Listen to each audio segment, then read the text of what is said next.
Colossenses capítulo 3. Nós vamos meditar uma boa porção desse texto hoje. Eu tenho um foco principal aqui nos versículos de 15 a 17, mas nós vamos ver também outras partes deste capítulo para entender o contexto. Deixa a sua Bíblia aberta aí. E antes de nós fazermos a leitura, quero que a gente pense um pouquinho a respeito da vida e a respeito da vida espiritual. Eu acredito que assim como eu, se não todos, a grande maioria dos irmãos, tem um desejo de que a sua vida espiritual seja uma vida espiritual saudável. Não é assim? Você tem essa vontade? De que a sua vida seja equilibrada, que a sua vida seja uma vida que experimenta da paz de Deus, que excede todo entendimento, que experimenta da alegria. Tem esse desejo, sim ou não? E tem o desejo de caminhar em novidade de vida, conhecer quem é o Senhor, conhecer a palavra do Senhor, e de alguma forma conseguir colocar em prática aquilo que o Senhor nos ensina na nossa vida diária, no nosso cotidiano. Você é assim também? Você tem esse desejo? Amém? E o texto que nós vamos meditar nessa noite, ele fala um pouco a respeito disso, sobre alguns dos ingredientes que são necessários para que nós tenhamos uma vida espiritual satisfatória, uma vida espiritual abençoada. Paulo escreve essa carta à igreja em Colossos, aos Colossenses, e ele dá várias orientações, como era de costume nas cartas do apóstolo Paulo. As cartas que Paulo escreve, geralmente elas são para responder a uma necessidade. Tem um motivo, tem um porquê. Geralmente haviam problemas nessas igrejas, e quando a gente olha para as igrejas primitivas, para a igreja do Novo Testamento, a gente fala assim, nossa, as igrejas eram tão perfeitas, né? A gente lê lá Atos, capítulo 2, e vê o início da igreja, fala assim, o povo se reunia de casa em casa, repartia um pão, até não havia necessitados no meio deles, porque todo mundo usava as coisas que tinha, vendia o que tinha, repartia e dava para quem não tinha. Você fala que igreja perfeita, né? A igreja primitiva era maravilhosa, só que isso fica até Atos 2, 3 ali, depois o negócio já vai virando o que a gente conhece mesmo, a igreja que a gente conhece. Gente, né?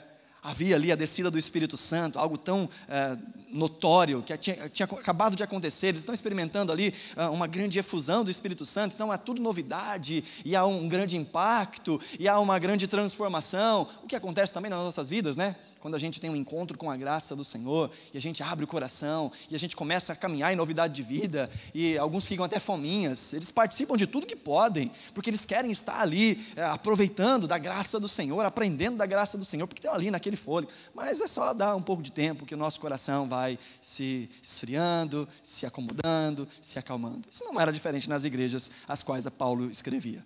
Paulo escreve para igrejas assim complicadíssimas. Se você já teve o privilégio de ler 1 e 2 Coríntios, você vai saber do que eu estou falando. Igrejas complicadíssimas, com gente que dizia que amava o Senhor, mas que tinha problemas uns com os outros de natureza judicial, problemas em que Paulo chega a citar de um homem que estava tendo um relacionamento com a sua madrasta. Isso dentro da igreja.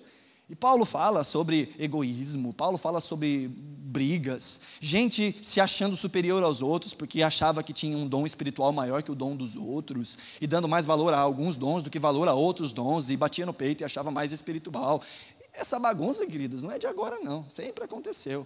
E Paulo escrevia para estas igrejas para orientá-las a voltarem para o centro, a voltarem para o prumo. E Paulo escreve essa carta também para Colossenses, para colocar eles de volta nos eixos. E ele vai tratar de muitas coisas aqui, e como é de costume nas cartas de Paulo, ele começa apresentando o Evangelho, lembrando quem é Cristo, lembrando o que aconteceu, lembrando da graça, lembrando da salvação. E as proposições de Paulo, se você depois ler as outras cartas de Paulo, você vai ver esse parâmetro, esse padrão que Paulo segue. Ele fala da graça, ele fala de Jesus, ele fala da vida, ele fala da bênção, ele fala então agora, ele apresenta boa notícia, né? Mas agora, vocês têm que viver de acordo. Vivam de modo digno do Evangelho. Que a vida de vocês testifique essa graça que vocês entenderam, que vocês receberam. E Paulo está fazendo isso. E ele vai combater falsos mestres, ele vai combater falso ensino, ele vai combater a falta de unidade. E o texto que nós vamos ler aqui, do capítulo 3, é um texto que fala muito sobre unidade, fala muito sobre comunhão, fala muito sobre um dos ingredientes que é tão necessário, talvez o ingrediente que é tão necessário para que de fato nós venhamos a ter uma vida cristã saudável. E hoje nós vamos falar então de alguns desses ingredientes, tendo como foco o texto de Colossenses capítulo 3. Se você está com a sua Bíblia aberta, a princípio nós vamos ler o versículo 12 até o versículo 17. Verso 12 a 17. Diz assim: portanto, como povo escolhido de Deus, santo e amado, revistam-se de profunda compaixão, bondade, humildade, mansidão e paciência. Suportem-se uns aos outros e perdoem as queixas que tiverem uns contra os outros. Perdoem como o Senhor lhes perdoou.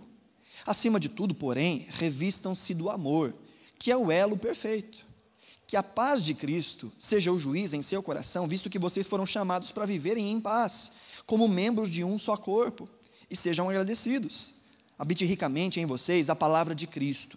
Ensinem e aconselhem uns aos outros com toda a sabedoria, e cantem salmos, hinos e cânticos espirituais com gratidão a Deus em seu coração.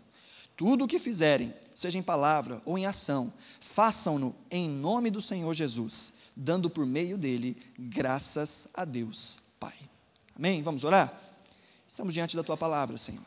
E todas as vezes que estamos diante da Tua palavra, não nos atrevemos a continuar sem pedir a misericórdia e a graça do Senhor, para que o Teu Espírito Santo, que é o único capaz de fazer com que a nossa mente se torne preparada para entender, que o nosso coração possa receber essa semente do Evangelho, que o Teu Espírito Santo nos dê uma boa disposição para ouvir a Tua palavra, que os nossos ouvidos sejam destapados e que o nosso coração seja receptivo à palavra que sai da boca do Senhor.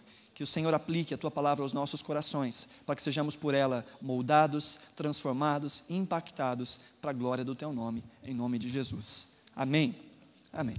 Paulo, então, após apresentar o Evangelho, nos capítulos iniciais, Paulo faz aquilo que ele sempre fazia. Se você está com a Bíblia aberta, mantenha ela aberta, nós vamos olhar para vários versículos aqui do capítulo 3. E ele fala no versículo 1 aí do capítulo 3, ele diz: portanto o quê? Portanto, é uma sequência de um raciocínio lógico. E qual é esse raciocínio lógico? Ele acabou de apresentar a graça, ele acabou de apresentar a supremacia de Cristo, e ele acabou de apresentar também que nós já não vivemos mais de acordo com o legalismo, de acordo com os ensinamentos dos falsos profetas, que não vivemos mais na base das regras, pura e simplesmente regras, que nós não fazemos as coisas simplesmente porque há uma lei que diz que a gente tem que fazer as coisas.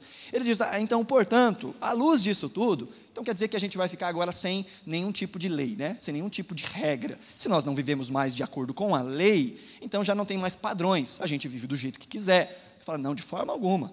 Verso 1 ele diz: portanto, já que vocês ressuscitaram com Cristo, procurem as coisas que são do alto, onde Cristo está assentado à direita de Deus. Mantenham o pensamento nas coisas do alto e não nas coisas terrenas, pois vocês morreram e agora a sua vida está escondida com Cristo em Deus. Quando Cristo, que é a sua vida, for manifestado, então vocês também serão manifestados com Ele. Então ele fala: olha, já que vocês são novas criaturas, já que vocês morreram com Cristo e ressuscitaram com Cristo, vocês devem viver de uma forma diferente. E aí ele vai usar uma analogia aqui, que é a analogia de uma roupa. Ele vai falar: arranquem a roupa velha e coloquem uma roupa nova. É isso que ele vai tratar aqui do versículo 5 em diante. Ele diz no versículo 5 assim: façam morrer. E ele vai falar de características internas, morais, características do nosso interior. Ele diz: façam morrer tudo o que pertence à natureza terrena de vocês. A imoralidade sexual, a impureza, paixão, desejos maus, a ganância, que é a idolatria. É por causa dessas coisas que vem a ira de Deus sobre os que vivem na desobediência, as quais vocês praticavam no passado, quando costumavam viver nelas. Olha o verso 8. Mas agora abandonem todas essas coisas: a ira, a indignação, a maldade, a maledicência, a linguagem indecente no falar. Não mintam uns para os outros, visto que vocês já se despiram, ou seja, arrancaram aquela velha roupa, a roupa do velho homem, já foi arrancada de vocês com as suas práticas, e vocês se revestiram, ou seja, colocaram uma nova roupa, daquilo que é novo, o qual está sendo renovado em conhecimento à imagem do seu Criador.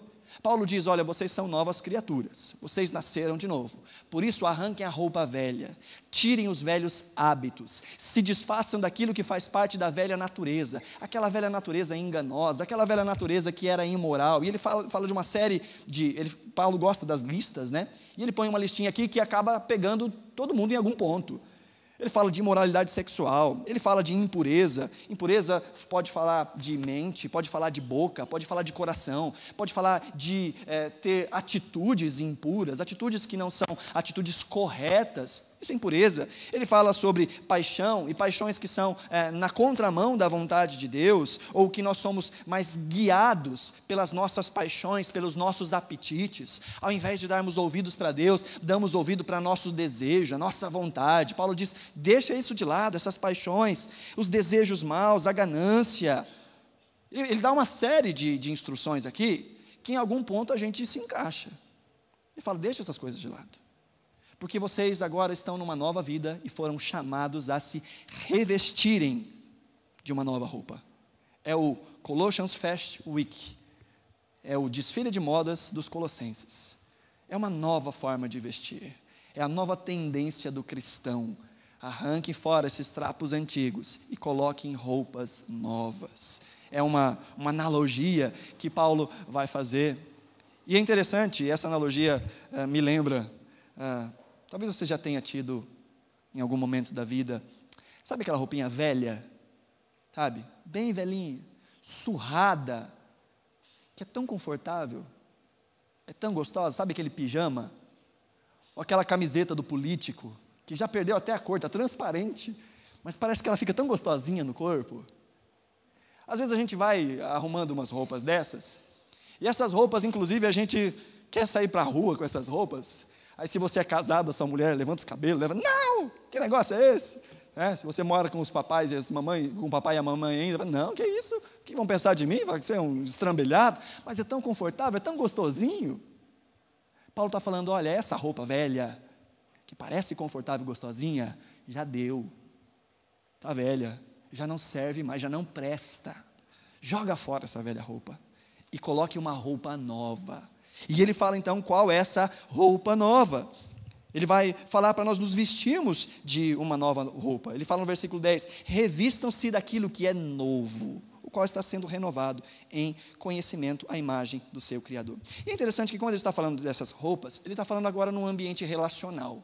Primeiro ele fala sobre velhos hábitos no sentido moral, impurezas, paixões, ganância, isso é tudo interno. E a partir de então, ele começa agora a falar de coisas que são relacionais no versículo 8. Ele fala de ira, de raiva, de indignação com os outros, maldade, maledicência. O que é maledicência? Falar mal. Mas falar mal de quem? A gente fala mal dos outros, a gente não fala mal de nós. Até tem alguns que falam mal de si mesmo, mas isso não é muito comum, né? Não é muito hábito. A gente costuma falar mal dos outros. Arranque a maledicência, a linguagem indecente no falar. Olha o verso 9, não mintam uns para os outros, visto que vocês já se despiram desse velho homem, dessas velhas práticas. Ele fala, olha, vocês têm que viver em novidade de vida. E Paulo está falando aqui nesse momento para relacionamentos dentro da igreja do Senhor. Lá mais para frente, no capítulo 4, ele vai falar sobre o relacionamento para com os de fora. Então, se há os de fora, há os de dentro. E onde estão os de dentro? Dentro dessa comunidade que Paulo está falando. Irmãos em Cristo, gente que ama a Deus. Fala, então parem de falar mal uns dos outros dentro da igreja. Parem com isso. Vocês têm que se unir, porque vocês já se despiram do velho homem.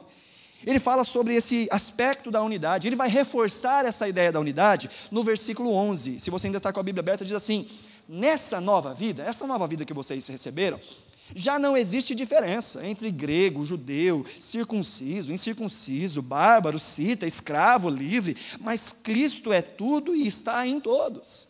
Paulo fala, olha, essa vida nova já não tem mais barreiras, vocês foram unidos todos dentro de uma única comunidade, vocês são uma única família.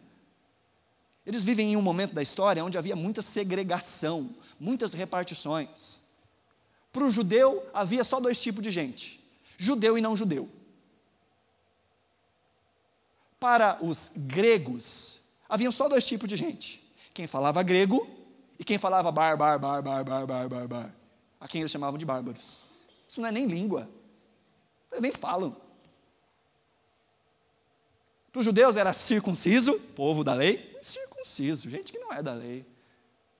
Fala, olha, nessa comunidade proposta pelo Senhor, já não existe escravo, livre, vocês são tudo uma coisa só, vocês são família.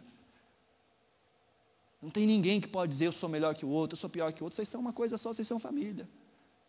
Por isso ele fala, então, tenham atitudes de unidade, tenham atitudes que agreguem, tenha comunhão com a igreja. E aí ele cita um versículo que é geralmente bem mal compreendido, lá no versículo 15, é mal compreendido porque alguns vão pensar de uma forma diferente sobre esse versículo. Diz assim, que a paz de Cristo seja o juiz em seu coração, visto que vocês foram chamados para viverem em paz como membros de um só corpo e sejam agradecidos. Muita gente pega esse versículo aqui e diz, olha, eu tenho que tomar uma decisão. E o que tem que nortear a minha vida? Eu tenho que ter paz. Porque tem um texto que diz, seja a paz de Cristo o árbitro sobre todas as coisas. Então, se eu não tenho paz, eu não faço. Se eu tenho paz, eu faço.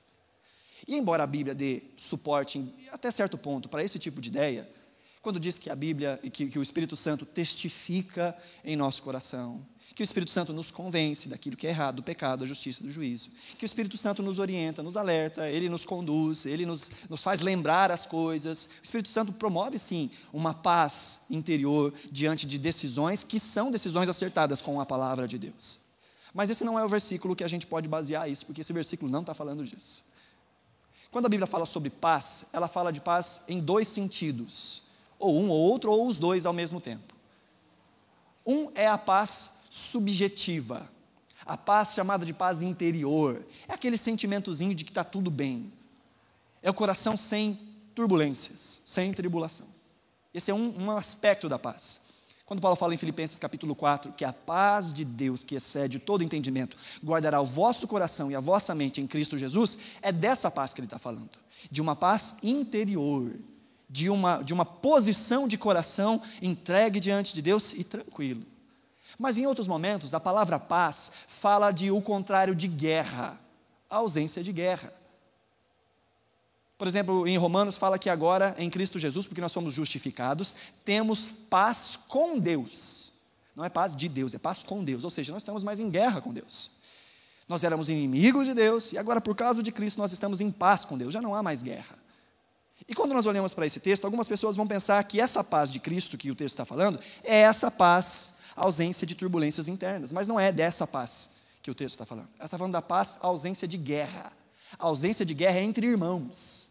Porque se ele começou lá no versículo 8 falando, abandone a ira, abandone a indignação, abandone a maldade, abandone todas essas coisas que complicam os relacionamentos, que já não há mais divergências, diferenças, separações entre vocês, já não tem mais bárbaro, já não tem mais cita, já não tem mais judeu, já não tem mais gentil, já não tem mais nada, é tudo uma coisa só. E aí no versículo 12, se você está com a sua Bíblia aberta ainda, acompanhe comigo, ele diz, portanto, como povo escolhido de Deus, santo e amado, olha aí a roupa que ele ensina a viver, revistam-se, coloque a roupa, com profunda compaixão, bondade, humildade, mansidão e paciência, tudo falando a respeito de atitudes para com os outros. Ele fala sobre compaixão. O que é compaixão? É se compadecer da dor do outro, é olhar para alguém que está passando por uma situação diferente da nossa, em que nós olhamos aquela pessoa num sofrimento maior do que o nosso e compadecer dessa dor, padecer junto, se apropriar daquela dor, chorar junto e de alguma forma trazer algum tipo de conforto, de consolo na dor daquele outro. Então é uma atitude de relacionamento. Depois ele fala sobre bondade. Bondade a gente exerce para os outros. Tem gente que é muito boazinha consigo, né? Isso não é bondade, isso é egoísmo. Bondade a gente faz para fora. Bondade a gente age para com os outros. E aí ele continua aqui dizendo sobre humildade. Humildade diante dos outros. Mansidão. Sabe o que é mansidão?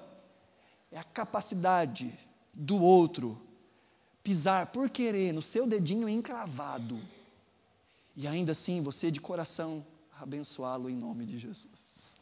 Mas abençoar mesmo, tá? Porque tem gente que vai cristianizando o palavrão, sabe? Que vai cristianizando o xingamento, que antes chamava o outro daqueles nomes, agora chama de abençoado. Fala a verdade.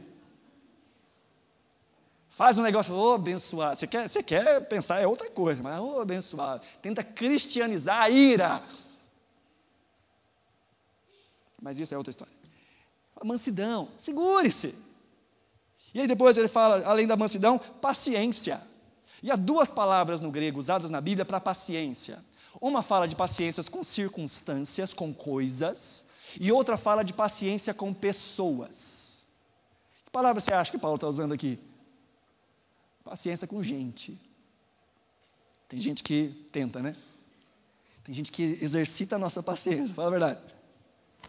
Paulo fala, vistam-se disso tudo. Aí você fala, mas que vestimenta mais complicada é essa? Difícil. Agir assim o tempo todo é difícil. Ele põe o padrão lá em cima, lá no alto. É difícil alcançar. Mas aí ele dá uma amenizada para nós. Verso 13, ele diz, suportem-se uns aos outros. E a ideia de suportar é dar o ombro, segurar, dar ajuda, suportem-se uns aos outros. Perdoem as queixas que tiverem uns contra os outros. Perdoem como o Senhor lhes perdoou. Então, se no versículo 12, ele está falando do ideal, no versículo 13 ele está falando daquilo que é mais real. Você dá conta, gente. Eles dão conta de suportar uns aos outros, de perdoar as queixas uns dos outros, sabe, de perdoar porque vocês foram perdoados. O que ele está falando aqui? De relacionamento entre irmãos, dentro da comunidade da fé. E ele põe aqui o versículo 14, acima de tudo, porém, revistam-se do amor, que é o elo perfeito.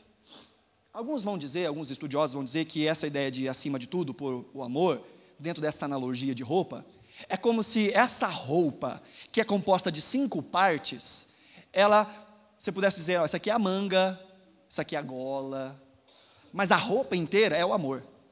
Alguns vão dizer que é isso. Outros vão dizer que esse amor, acima de tudo sendo colocado, é como se fosse um cinto que apertasse todo o resto da roupa. O amor é o pretinho básico, sabe? Que a gente tem que ter no armário o tempo todo. Porque ele serve para todas as ocasiões. É o amor. E é diante disso, diante do amor, que ele fala, portanto, queridos, que a paz de Cristo seja o juiz entre todas as coisas. A paz de Cristo no coração de vocês seja aquilo que decida todas as coisas.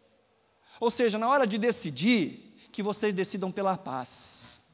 Olha, chega de ira, chega de contenda, chega de briga, chega de discórdia. Se vistam de compaixão, de humildade, de bondade, de paciência.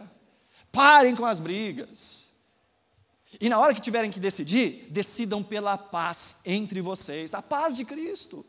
E ele continua dizendo aí no versículo 15, visto que vocês foram chamados para viver em paz, como membros de um só corpo. Vocês são família, gente. Vocês são família de Deus. Portanto, optem pela paz, porque foi para isso que vocês foram chamados, para viverem em paz uns com os outros, como membros de um só corpo. E aí ele fala no versículo, na sequência do versículo, e sejam agradecidos.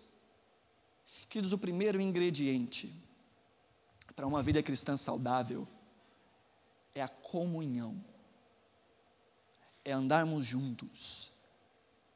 O primeiro ingrediente para uma vida cristã saudável é a comunidade. Infelizmente, nos dias de hoje, os crentes estão achando que dá para andar sozinho, que dá para ser servo de Deus caminhando sozinho. E Paulo fala, não, vocês devem ter unidade, devem ter comunhão, porque essa comunhão ela é necessária para um outro ponto, que está aí no versículo 16, olha o verso 16, ele diz, habite ricamente em vocês a palavra de Cristo, ensinem e aconselhem-se uns aos outros com toda a sabedoria, e cantem salmos, hinos e cânticos espirituais com gratidão a Deus em seu coração. Paulo fala, gente, vocês têm que andar juntos, porque o segredo para uma vida diferenciada é que a palavra de Deus habite ricamente no coração de vocês. E não é que ela passe pela mente de vocês, não é que ela faça uma visitinha na casa de vocês, é que ela habite, que ela esteja sempre, que ela faça morada em vocês. Mas não é pouquinho não, olha aí de novo o versículo 16, habite ricamente. Olha aqui um pouco da palavra de Deus habite em você, não, habite ricamente.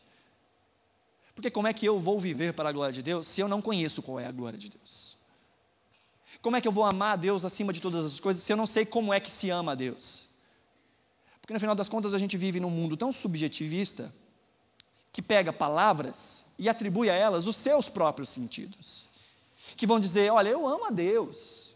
Tá, mas você ama a Deus do seu jeito. Há um padrão para amar a Deus. E esse padrão está na palavra. Olha, eu amo os outros. Eu amo ao próximo. Tá, mas você ama ao próximo do seu jeito. E o padrão não é o seu jeito. O padrão é a palavra de Deus. Por isso essa palavra deve habitar ricamente em nós. Para que nós tenhamos padrão. Para que nós saibamos julgar. Julgar se os nossos caminhos são corretos, julgar se as nossas motivações são corretas, julgar se aquilo que estamos fazendo de fato é amar a Deus, obedecer a Deus, servir a Deus. Precisamos da palavra. E ele diz como é que essa palavra habita ricamente em nós. Porque saber que a gente precisa da palavra em nós, eu acho que a gente sabe, né? Sim ou não? Você precisa da palavra de Deus na sua vida? Você precisa da orientação de Deus na sua vida? Sim ou não? Mas como é que vem isso? E ele fala em comunidade, junto com a galera de Cristo. Olha aí o versículo 16 de novo. Habite ricamente em vocês a palavra de Cristo. Na minha Bíblia tem 2 pontos, que diz assim: ensinem e aconselhem-se uns aos outros, com toda a sabedoria. Ensinem e aconselhem-se a si mesmos. É o que o texto diz? Sim ou não? Ensinem ou sejam ensinados e aconselhados pelo vosso pastor. É isso que diz? Tá bem. Não. Ensinem e aconselhem-se mutuamente, uns aos outros. Isso fala de ativo, isso fala de passivo. Isso fala de ensinar, isso fala de aprender. Isso fala de servir, isso fala de ser humilde. Isso fala de reconhecer que a palavra de Deus está na boca da sua igreja. Que a palavra de Deus é manifesta pelo corpo de Cristo. E o corpo de Cristo é composto por todos os santos, por todos aqueles que nasceram de novo. E a palavra de Cristo está na boca de cada um dos nossos irmãos. Por isso nós precisamos nos aconselhar, por isso nós precisamos nos instruir. E instrução e aconselhamento, embora pareçam a mesma coisa, falam de áreas um pouco diferentes. O ensino é aquilo que vem antes, é aquilo que a gente está se preparando. É aquilo que eu tenho falado ultimamente, é o nosso banco de dados. Eu vou aprendendo ali. Vou aprender. Uma hora eu vou usar aquilo ali. Eu vou aprendendo. Aprendo sobre amor, sobre perdão, sobre misericórdia. Eu não preciso perdoar ninguém agora, está tudo tranquilo, está tudo sossegado. Mas eu aprendo sobre perdão, porque uma hora eu vou precisar. Nesse mundo eu vou precisar uma hora liberar perdão. Precisar pensar do jeito certo. Não, mas a minha boca, eu controlo tanto a minha linguinha, tão bonitinha, mas eu aprendo sobre a língua. Porque uma hora ela fica inflamada. Então a gente vai aprendendo, estamos sendo ensinados. Outra coisa é aconselhar. Aconselhar são coisas mais objetivas e pontuais. Eu tenho uma necessidade aqui e agora, o que eu faço? E quando a gente está em algumas circunstâncias adversas, a gente não consegue pensar direito. A nossa mente fica embaralhada, o nosso emocional fica embaralhado e a gente não consegue tomar decisões corretas. E a gente precisa de alguém do lado de fora dizendo, não é por aí não. Olha, eu sei que você está empolgado, eu sei que parece legal, eu sei que parece que é bênção, mas se você for por aí, eu tenho certeza que você vai se arrebentar. Que isso, irmão? Está jogando praga na minha vida? Está profetizando coisa ruim? Eu repreendo em nome de Jesus. A irmã fala, você pode repreender à vontade, mas se você continuar caminhando por aí, você vai se estabacar do mesmo jeito. Você ora e não age, se lasca. E esse é o tipo de coisa que a gente não fala para nós mesmos. Não é verdade? A gente não fica falando para nós, toma vergonha na cara, você está no caminho errado, você é tão gostoso, mas você está errado. Às vezes a gente dá uma loucura assim, né? A Mayara está por aí. De vez em quando a Mayara fala sozinha em casa. Às vezes a gente fala sozinho. Fica tendo aquele diálogo, né? Eu e eu mesmo. Mas existem certas coisas que a gente só vai conseguir ouvir na boca dos outros. Conselhos, experiência de vida, experiência de caminhada. Os irmãos que estão conosco na série que estamos tratando de Tito, Paulo fala sobre ensino. Ele fala para as mulheres mais velhas, olha, tenham uma vida boa, tenha uma vida padrão, para que vocês possam ensinar as meninas mais novas a serem boas esposas, cuidarem bem de casa, cuidarem bem do marido, dos filhos, a serem servas do Senhor. E quantos casamentos teriam sido poupados se as esposas mais velhas tivessem apadrinhado, cuidado das mais jovens? Ou quantos casamentos teriam sido poupados de dores e sofrimentos se as mais jovens tivessem chegado, viu? Me ajuda aí. Sou nova nesse negócio de casamento. Estou acostumado, não? Chegava na casa dele, ele chegava na minha casa, estava bonitinho, barbeado, cheirosinho. Agora ele acorda com uma baita de uma remela nos olhos, um bafão lascado. Eu não estava preparado para isso. E aí no conselho, a sabedoria, mas acaba que a gente quer viver uma vida tão isolada. E hoje a gente tem tanto acesso à informação, mas está ficando cada vez mais tapado socialmente. Qualquer coisa que quer saber, você pega o celular, joga no Google, sabe tudo. Mas a gente perdeu as relações sociais, o contato, o afeto, o olho no olho, o orar um pelo outro, o compartilhar, o chorar um para com o outro. Isso é tão necessário. Paulo fala, vocês querem que a palavra habite ricamente em vocês? Ensinem uns aos outros, aconselhem uns aos outros. Abra o seu coração para ser ensinado pelos seus irmãos. Abra o seu coração para ensinar aos outros. Paulo não fala isso, mas eu acho que está implícito ali. Ele fala assim, participe de um pequeno grupo. Está aqui, essa minha heresia particular. Participe de um pequeno grupo. Lidere um pequeno grupo. Se coloque debaixo de alguém que te ensine a palavra. Ensine a palavra para alguém. Ensino e aconselhamento falam dessas duas áreas, do receber e do dar, dentro da comunidade. E aí ele fala de outro elemento importante, que a gente faz aqui todo domingo, toda quarta, toda quinta. Versículo 16, ele fala, e cantem salmos, hinos e cânticos espirituais com gratidão a Deus em seu coração. Nós cantamos na nossa igreja, não cantamos? E por que a gente canta? Para dar tempo dos irmãos chegarem para ouvir a palavra. Né? Para a gente dar uma enroladinha ali, enquanto o povo vai chegando. A gente que pensa que a canção é para isso. Né? Não, a gente canta para adorar ao Senhor, em comunidade. Porque o cântico é um elemento de unidade. É um elemento aglutinador. Vai anotando as palavras aí. Elemento aglutinador, que faz uma maçaroca, sabe? Até ela ficar bem lisinha, uniforme. As canções são assim. Porque as canções na igreja, via de regra, deveriam ser inspiradas na palavra. E as canções têm esse poder tremendo de você sair daqui e não lembrar qual o texto que o pastor leu. Mas de sair cantando, maravilhosa graça. Você vai pensando na maravilhosa graça. Não é? Um exercício que eu sempre faço. Fica atento aí. O tempo passa, o tempo voa. Hã? A poupança para meninos não existe já faz mais de 15 anos. Mas você lembra dela. Não é? Não é assim?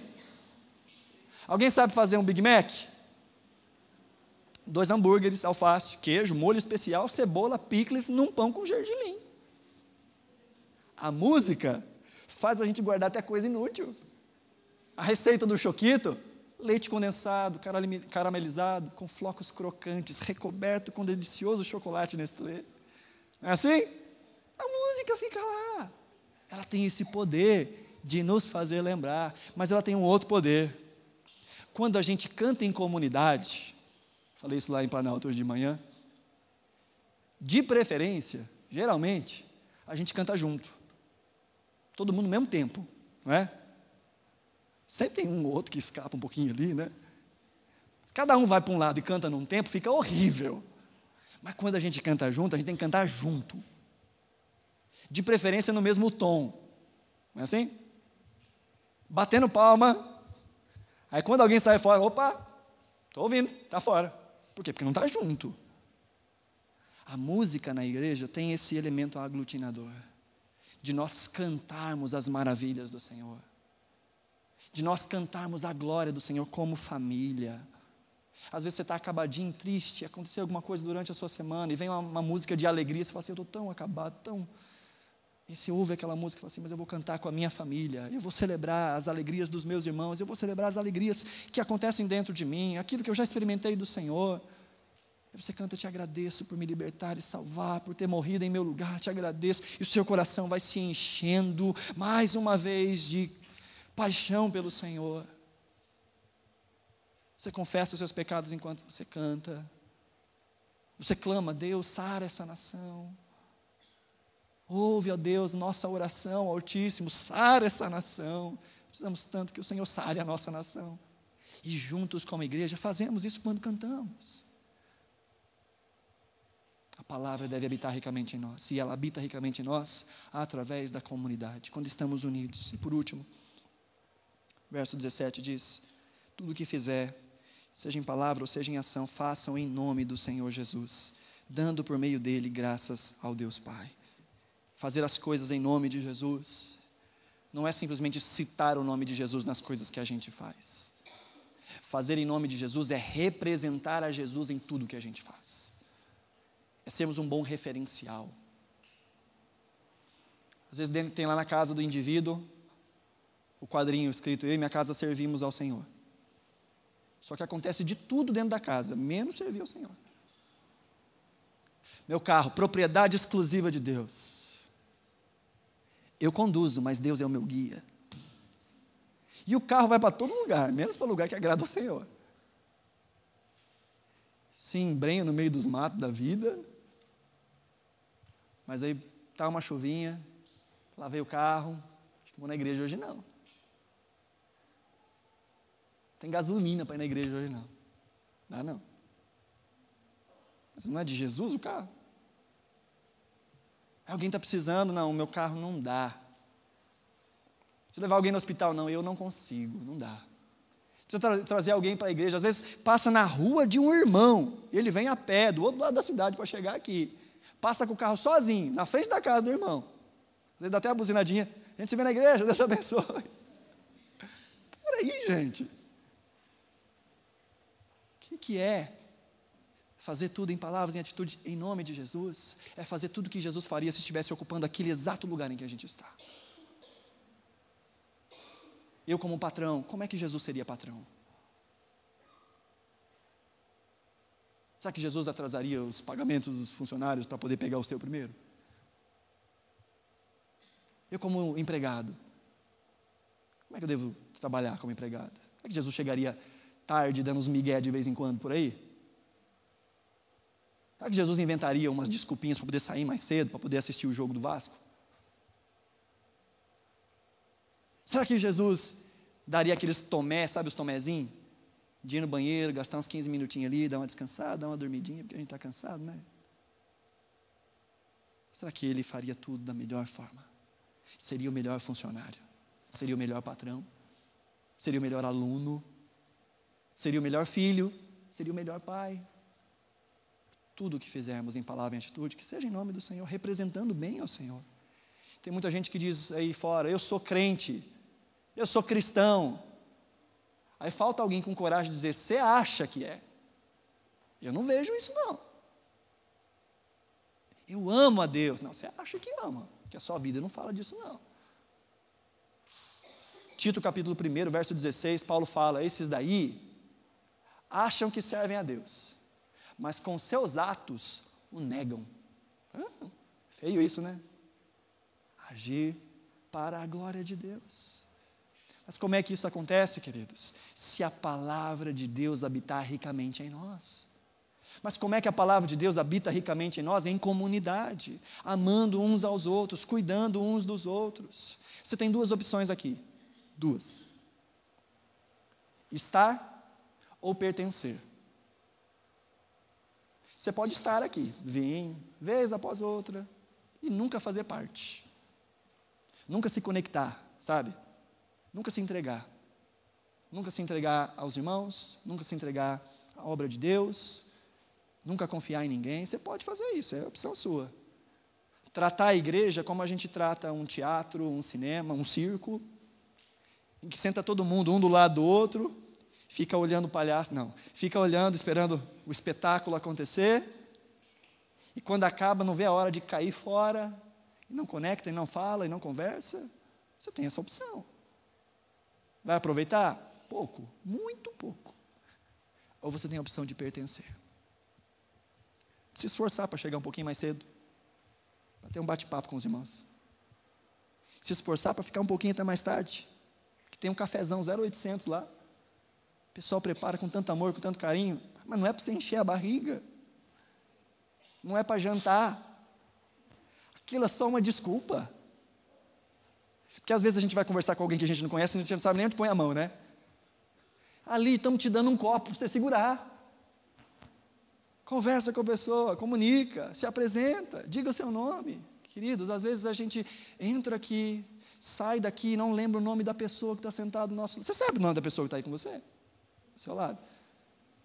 Até sabe, né? Porque quem veio com você, geralmente, a gente não mistura. Quem está atrás, quem está na frente. Os irmãos da ala A, conhece os irmãos da ala B? Da ala C? É engraçado que quando falta algum irmão, eu sei quem faltou. Porque eu olho e falo, o lugar do fulano está vago. A gente já fica meio...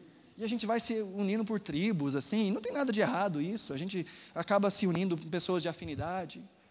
Mas às vezes fica tão fechado esse negócio, mas tão fechado, que entra uma pessoa nova na comunidade, ela não consegue se conectar. Porque a panela fechou com tampa e tudo. E a panela de pressão, é no lacre. Não dá, não entra mais. E a pessoa vem, não se sente acolhida, porque acaba o culto, você vai direto no crente que você conhece, fala a verdade, fala a verdade. Saudade de fulano, faz tempo que eu não vejo, vou dar um beijinho nele. E o visitante está aqui, nunca veio, nunca entrou por aquela porta. Se sente meio deslocado. E não tem um filho de Deus. Dono da casa, aqui é a nossa casa, que fala, viu, seja bem-vindo, fica à vontade, essa casa é sua também. Você é bem-vindo. Fique conosco. Precisa de alguma coisa? Ó, tem um banheiro lá. Tem gente que não sabe onde que é o banheiro. Nosso banheiro é meio escondido. Vai mudar isso. Você sabe onde que é o banheiro? O banheiro lá fora. Você quer que eu te traga uma aguinha? A gente tem que paparicar as pessoas. Por quê? Interesse? Não, por amor. Porque o que mais falta nesse mundo é conexão. E por que Paulo fala isso? Ele fala, lembre-se quem vocês são. Em todo o tempo Paulo está falando, sejam agradecidos, que haja gratidão, hajam com gratidão. Olha o versículo 12 de novo, ele diz, portanto, como povo escolhido de Deus, santo e amado. Paulo começa por aí, lembra quem vocês são. Vocês são gente diferente, vocês são um povo escolhido, separado. Santo é separado do uso comum para um uso santo, para o uso de Deus. Vocês foram separados de uma vida antiga, de valores antigos, de pensamentos antigos, para serem usados por Deus. Vocês são separados, vocês são escolhidos. Mas o que é mais impressionante disso tudo? A gente pode ser separado e escolhido por vários motivos. Às vezes você, sei lá, é bom como atacante de um time, ninguém gosta de você. Mas você é bom para jogar no time, no ataque, aí te chamam para bater uma pelada. Não porque gostam de você, mas porque você joga bem, isso é necessário. Mas com Deus não foi assim que aconteceu. Paulo diz, vocês são um povo escolhido, são um povo separado e povo amado. Irmãos, o que as pessoas mais precisam hoje é se sentirem amadas. Talvez você precisa se sentir amado. Talvez você não consegue se lembrar que Deus te ama. Aquele que criou todas as coisas, que criou esse universo, se importa com você, a ponto de entregar o seu filho para que você possa viver para sempre em comunhão com Ele. Você é amado. Por isso Paulo fala, demonstra esse amor para os outros. Eles precisam de amor. Eles precisam de compaixão, eles precisam de bondade. Lembrem-se. Porque se há uma coisa que impede a comunhão, sabe o que é? A ingratidão. Se há uma coisa que impede a adoração, sabe o que é? A ingratidão. Se há uma coisa que impede a vida em nome do Senhor, sabe o que é? Acho que já sabe, né? A ingratidão. Porque só gente ingrata por aquilo que Deus fez, pelo perdão que recebeu, não consegue perdoar o outro. Porque gente grata olha para o que foi feito em Cristo Jesus e diz: o pecado, o perdão que eu merecia, desculpa, o perdão que eu necessitava, foi necessária a morte do Filho de Deus para que eu alcançasse.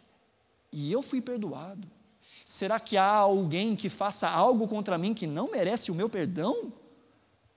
Se a dívida que eu fui liberto era muito maior, será que há alguém que eu não possa liberar de uma dívida? Mas o ingrato não pensa assim, o ingrato pensa nos meus direitos. Você nunca conseguirá se conectar com alguém se você não for grato por aquilo que Deus fez por você. Porque se você não for grato por aquilo que Deus fez por você, ou se você não experimentar aquilo que Deus fez por você, você nunca vai conseguir se humilhar e buscar outras pessoas. E nunca vai conseguir se humilhar e servir outras pessoas. Nunca vai conseguir. O problema na igreja do Senhor não é falta de capacidade, é falta de gratidão. Porque nós temos todos os subsídios necessários para que sejamos bons obreiros do Senhor em qualquer área que o Senhor nos colocar. O que falta não é capacidade, falta gratidão. Porque aquele que é grato diz: olha, eu não sei fazer muito bem, mas eu me disponho, porque eu sou grato àquele que fez muito mais por mim. Amém? Sem gratidão não dá para adorar. Sem gratidão é um peso vir para a igreja. Aí, domingo de novo. Hoje tem uma matéria no Fantástico tão boa, tempinho de chuva, minha cobertinha, meu sofá, meu Netflix, estão me chamando, tem uma temporada que saiu, é só no domingo que eu consigo assistir. Gente grata não pensa assim.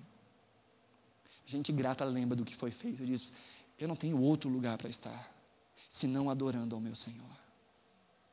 Jean, mas eu adoro a Deus o tempo todo, mas em comunidade?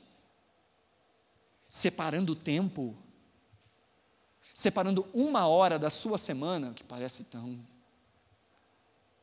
1h30 para estar dedicado, única e exclusivamente, a ações espirituais. Não, Deus não merece.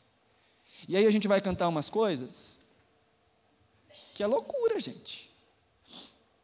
Aí a gente pega aqui uma das músicas que a gente cantou hoje e diz: só para te adorar e fazer teu nome grande e te dar o louvor que é devido, estamos nós aqui. E a gente canta, né?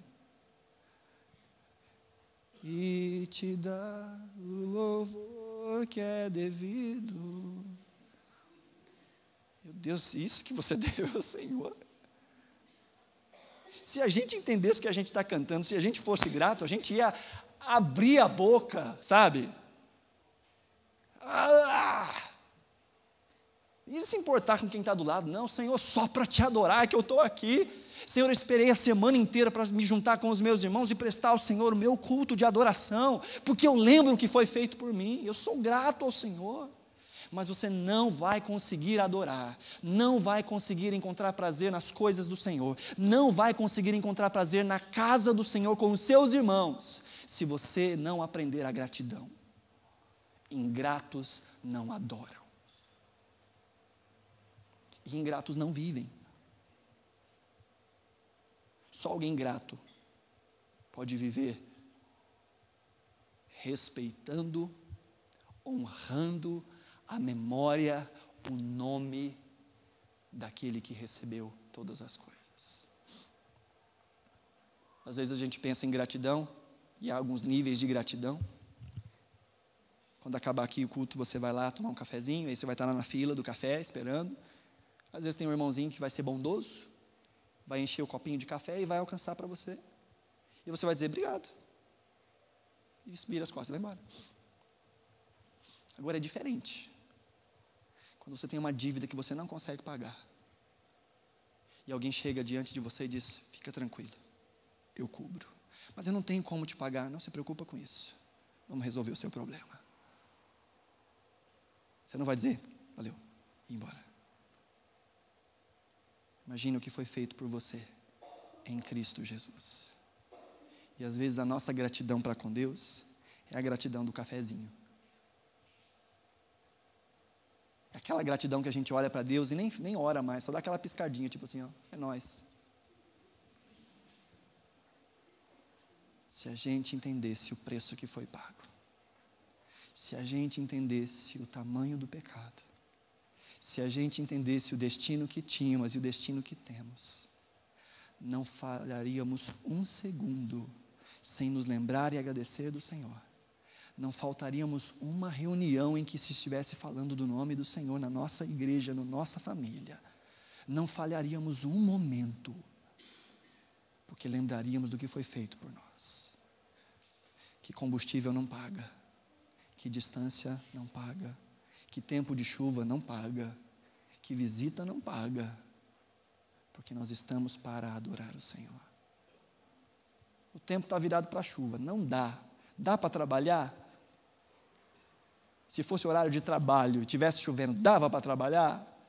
Dava. Dava para ir para a escola? A Mara está aqui, ela conhece a minha mãe. Falhava não. Estava chovendo, ia para a escola debaixo de chuva. Põe os cadernos dentro da sacola do supermercado, leva uma outra camiseta, se vira, dá. Se tiver alguém passando mal na sua casa, está chovendo, dá para levar no hospital? Mas só Deus é que entende, né? Hoje não dá, viu Deus, porque está chovendo. Claro que existem situações que fogem do nosso controle, que são impedimentos reais, não desculpas, impedimentos reais, que não há nada no nosso controle que a gente possa fazer. O grande problema, queridos, não é quando a gente falta ao culto. O problema é quando o culto não faz falta. Aí a vaca já foi para o brejo faz tempo. Quando está com a nossa comunidade, quando está adorando ao Senhor, quando está sentado para ouvir a palavra, já não faz falta para nós, aí a gente está com um problema. Muito maior do que a gente imagina. Mas a gente tem duas opções. Estar ou pertencer. Se a gente pertence, a gente busca a comunhão. E através da comunhão, habita ricamente a palavra de Deus em nós. Habitando ricamente a palavra de Deus em nós, tudo que a gente fala, tudo que a gente faz em nome do Senhor. Porque não tem outro jeito de fazer. Está tão enraizado no nosso coração que não tem outro jeito. Esse é o único jeito que a gente sabe. Mas por que você é assim? Por que você fala desse jeito? Por que você age desse jeito? Seu pastor não deixa? Sua religião não permite? Não, esse sou quem eu sou. Eu sou assim porque a palavra de Deus habita ricamente em mim. Amém, querido? Você quer ter uma vida cristã saudável? Sim ou não? Que habite ricamente a palavra de Cristo em você. Através dos seus irmãos. Através da igreja do Senhor. Através da nossa comunidade, da nossa comunhão. Coloque-se de pé, nós vamos orar.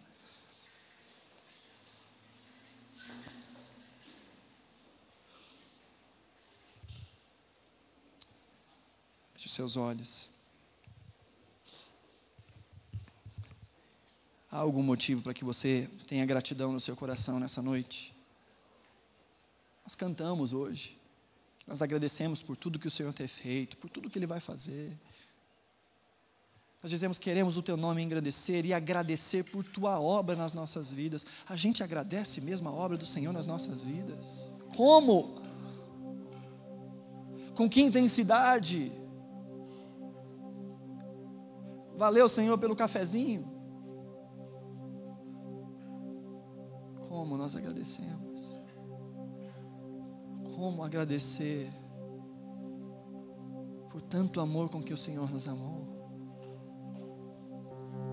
Como agradecer? O que darei ao Senhor pelos benefícios que me tem alcançado? Diz o salmista. Como retribuir aquilo que foi feito por nós? Não há como. mas isso não nos impede de tentar. Com muito amor, com muita devoção, com muito temor, gratos por tudo que o Senhor fez por nós. Não há barreiras que possam nos separar. Não há divisões entre o povo de Deus que possam macular o tempo tão precioso de consagração ao Senhor. Revistam-se de uma nova roupa. Deixem para trás os velhos hábitos. Estabeleçam a paz. Aconselhem-se. Ensinem uns aos outros. E sejam gratos ao Senhor. Tem misericórdia de nós como tua igreja, Senhor. Olhamos para aquilo que foi realizado por nós, o qual nunca poderíamos fazer por nós mesmos. Somos gratos, Senhor, pelo teu amor manifestado em Cristo Jesus, morrendo quando nós ainda éramos pecadores. E nos amar enquanto ainda somos pecadores. E abrir o caminho para a graça. E abrir o caminho para que pecadores, inimigos do Senhor, possam ser trazidos à tua família e chamá-lo de Pai. Oh, Senhor, que amor é esse? Que nos chamou quando andávamos nas trevas, com os olhos obscurecidos, tentando encontrar algum sentido para a vida, e o Senhor nos apontou o sentido da vida. Não caminhamos mais como cegos, errantes por esse mundo. Caminhamos como peregrinos, sabendo que há uma casa para onde os nossos pés estão indo, que há um lar onde haverá descanso, onde haverá perfeição. Ah, Senhor, fomos escolhidos, fomos perdoados, fomos separados, fomos amados por aquele que criou todas as coisas com a palavra de sua boca. Te agradecemos, Senhor, pelo teu amor, e rendemos a nossa vida em gratidão ao Senhor. Que os nossos lábios manifestem isso no nosso dia a dia, a gratidão que temos. Que as nossas atitudes manifestem a gratidão que temos pelo sacrifício do Senhor por nós. Que o nosso serviço uns para com os outros manifeste o amor e a gratidão que temos, Senhor. Que a intensidade da nossa busca pela tua palavra e pelas tuas orientações seja um testemunho externo da gratidão verdadeira, interna que existe em nós. Que possamos te adorar, Senhor, em espírito e em verdade, de coração, com entendimento, com a mente, com a tua palavra. Livra-nos, Senhor, livra-nos da hipocrisia espiritual, livra-nos das máscaras evangélicas, livra-nos da falsidade espiritual. Senhor, tem misericórdia de nós. Quando professamos uma religião com os lábios, mas ela não é vista no nosso dia a dia. Quando dizemos que te conhecemos, que te amamos e que o Senhor é aquilo de mais precioso que poderíamos ter em nossa vida, mas não investimos tempo para com o Senhor e para com as coisas do Senhor.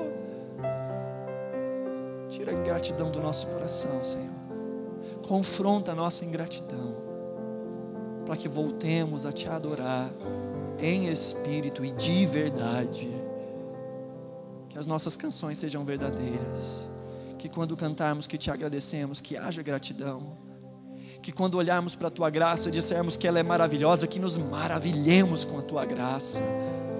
E que não sejam simplesmente palavras repetidas de uma canção, mas que seja a nossa oração cantada, que seja o nosso coração transbordando de alegria, de paixão pela tua presença, de anseio para que a tua vontade seja feita nas nossas vidas.